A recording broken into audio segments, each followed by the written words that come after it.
नमस्ते दोस्तों। बूढ़े बरगद का रहस्य। एक छोटे से गांव के बाहरी छोर पर, जहां लोगों का आना जाना कम था, एक विशाल और बेहद पुराना बरगद का पेड़ खड़ा था। उसकी जड़ें जमीन में दूर दूर तक फैली थीं और उसकी शाखाएं इतनी घनी थीं कि दिन में भी उसके नीचे अंधेरा रहता था। गांव वाले उस पेड़ से दूर रहते थे क्योंकि ऐसी अफवाहें थीं कि बरसों पहले एक साधु ने उस पेड़ के नीचे तपस्या करते हुए अपनी जान दे दी थी और उसकी आत्मा अब उस पेड़ में बस गई है। कहते थे कि रात में, खासकर अमावस की रात को, पेड़ से अजीबोगरीब फुसफुसाहट और सांस लेने की आवाजें सुनाई देती थीं, जैसे पेड़ खुद जीवित हो। राजू और उसके दोस्त, जो शहरी जीवन से ऊब चुके थे और रोमांच की तलाश में थे, उस गांव में छुट्टियां हो मनाने आए। उन्होंने गांव वालों की बातों को महज अंधविश्वास माना और एक रात उस बरगद के पेड़ के नीचे पिकनिक मनाने का फैसला किया।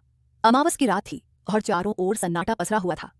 जैसे ही वे पेड़ के नीचे पहुंचे, उन्हें एक अजीब सी ठंडी हवा महसूस हुई। हालांकि हवा चल नहीं रही थी, पेड़ की पत्तियां सरसराने लगीं, जबकि कोई हवा का झोंका नहीं था।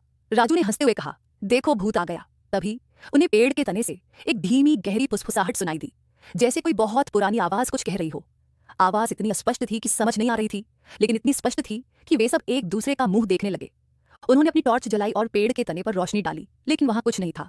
फुसफुसाहट और तेज हो गई और अब उन्हें लगा जैसे पेड़ की जड़ें जमीन के अंदर हिल रही हों।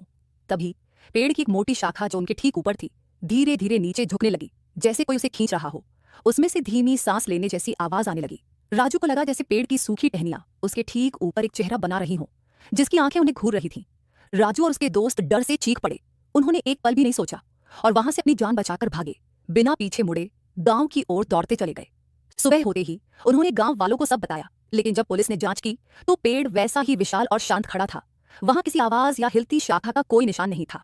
राजू और उसके दोस्त उस रात के बाद से कभी उस बरगद के पेड़ के पास नहीं गए, लेकिन वे आज भी उस पेड़ से आती हुई फुसफुसाहट और अपनी ओर झुकती हुई शाखा को नहीं भूल पाए हैं। तो दोस्तों, आपको क्या लगता है, क्या वह बरगद का पेड़ सच में शापित था, या राजू और उसके दोस्तों ने डर के मारे सब कुछ भ्रम में देखा था? क्या वह साधु की आत्मा आज भी उस पेड़ में वास करती है? अपने विचार कमेंट में बताएं। और अगर यह कहानी आपको डरावनी लगी तो भूतों की दुनिया को सब्सक्राइब करना न भूलें। मैं कनिका मिलूंगी अगली कहानी में।